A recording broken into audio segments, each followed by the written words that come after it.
Okay, so what we're going to do today is talk about Resident Evil 0 and the fact that it might be one of the next games in line getting the remake treatment. That is something that's been going around lately. You've probably seen it. I'm probably a little bit late to it, but if you didn't know, I believe it's Code Veronica next, and then it is 0. And that's realistically what I expected. I think both games are in need of the treatment, but I do think 0 needs it more than Code Veronica. I think there's a lot good with 0 and Code Veronica, but with 0, I think it might be just me, but there's a bit of jank in this game that I think needs addressing through a remake. So that's kind of the point of what I'm going to be talking about today. What I think are the biggest areas in 0 that need that remake treatment. So here we go. Obviously, this is all just kind of opinion. So if you agree, if you don't, limit your own thoughts, stuff like that. But yeah, let's go through it. So 0 is a game where you control two characters. Okay, so you control Rebecca and you control Billy, and they both do different things, which is cool. So Rebecca can mix herbs, Billy can push heavy objects, and they have their own reasons to, switch between them. And sometimes it's forced, where you have to play one or the other, and other times it's kind of, you can play who you want to play, given the circumstances. Or again, you need to switch because this item needs to be pushed and she can't do it. It has its moments where it works, it has its moments where it doesn't. But the problem is with it, the problems with it is it can be pretty annoying to have to constantly juggle two characters, especially if you're trying to play in a way where you're kind of not new to the game, but when you're trying to kind of be careful with them, you kind of lose track where they are, because essentially how it works is you switch to them, the press of a button, and then you go to wherever they are at the time. They can follow you, I believe they can follow you, but you have to obviously do that command and you have to be in the same room. So 9 times out of 10, they're in a completely different room, and it adds a lot more unnecessary backtracking or trying to remember where you are and what you're doing. And it is cool, I do like it, I do enjoy that, but for a modern audience, is kind of the angle I'm going for here. For modern players, I don't think it's going to be something that's going to be very kind of interesting if they keep it in. And that's kind of the big reason for a lot of the points I have in this video. Like, I think for a more modern fan base, that's familiar with 7, 8, 4, 2, 3 remakes, a lot of what this game does is going to be annoying to deal with in the original version, which again I like, but kind of looking out for the more kind of newer players. So a solution to this, I have a few things in mind I think it would be good. One, smarter AI. So obviously you've got, for example, let's go with Ashley from Resident Evil 4 Remake. Very good AI, better than the original game. Yes, she can't fight, and obviously that would be the difference between her AI and a Billy or Rebecca AI in a 0 Remake, is that they could fight.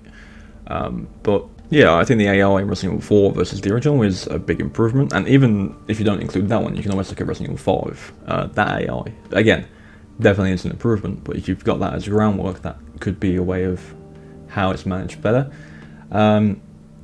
In terms of switching between the characters, I think that should still be a thing, but maybe don't lean too heavily into it. Like, have sections of the game where you have to switch in the same room, not like backtracking all over the shop.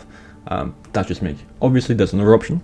They could do that in a co-op angle and have the game be a multiplayer game, 2 players controlling each character.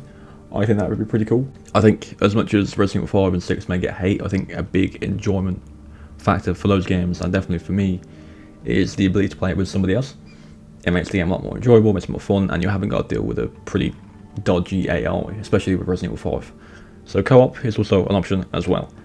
So that's one or two things, one of the maybe 2 to 3 things I think this game needs to kind of look at and go, okay, we should change this for a remake. Now let's go to the second one. This is the probably most annoying of the lot. Of course, I'm talking about the inventory system. The inventory system, the item box system, whatever you want to call it, it is absolutely awful in this game. So I watched people play through this game recently, bigger, more known creators than me, and a few of them have said it's fine. Why, I don't know. And a few of them have said it's awful. And I'm in the camp of it being awful. And if you don't know how it works, I'll explain it now. So Resident Evil 2 Remake as your example, because I'm sure most people who are watching this has played that game. You find an item, you don't know what it does yet, so you go, okay, I'll go to the save room and I'll put it in the box. It's there, it's in every save room going forward. If I need it, I can just go in, grab it, take it to where it needs to be, boom, problem solved, right? Very cool. obviously limited inventory, so you kind of need to put things in the box if you are going through on the first few attempts. Usually on follow-up attempts, you know when you do and don't need things, so you can kind of run past and come back later. But either way, it's handy, it's useful, and it's iconic. It's in pretty much all of the original games, and as well as Resident Evil 7 as well. It's a big thing in that as well. But what Zero did is you've got two characters at the same time. Each have their own inventory, so you have a big inventory, kind of, right? There's no item boxes though, at all. There is save rooms, but there is no item box at all in this game. So what the game has done instead is allow you to drop items on the ground, and it will stay there. But the problem is, there's one item in particular you get in this game, which is constantly a 2-slot item, and it's the grapple gun. You just saw it on the screen right there. You have to use it for a good chunk of the first half of the game. It pretty much comes up at some point where you need to use it a fair few times. So it's 2 slots. And of course it's a Resident Evil game, so there's puzzles in the environments, you need to find multiple different items and then carry them around. It gets really annoying. So you think, oh, because we have an item box. No, you can't do that. So all you have to do is drop things in a room and then go back and get it later from that room. So the amount of backtracking it takes to get anywhere on an initial, maybe 1 or 2 runs, again, because by the time you've done it a few times, you kind of know when you don't need things, so it's not that big of a deal. But if you're trying to get someone engaged on the first run and you've got to do this over and over again, it's very frustrating. I remember when I first played Zero, and I was enjoying it for the most part, and then it started to be a bit of an issue where there was a lot of things I needed to juggle, and I was like, I can't be asked to do this anymore. But I did obviously finish the game anyway, I've carried on, got it done. But I think out of everything, that is what needs to be changed the most. Just put item boxes in the game. Just put them in the game, put them where the save points are. I don't want to drop things in one room and have to run back halfway across the game to get it again, because I need it all of a sudden. It's unnecessary. It pads out time for no reason. Again, like I've said a few times now, if you've played it a few times, you aren't going to have the issue because you know when and when you don't need things. But again, those first initial runs where you're trying to get a new person to play the game and they've got to do that, it's not the most well done thing in the game. And the final kind of note I have, and this is just kind of a in general kind of thought I have for the game, there are a lot of enemies in this game that are just flat out annoying. There's a lot of animals in this game. You fight a lot of animals, I'll say that.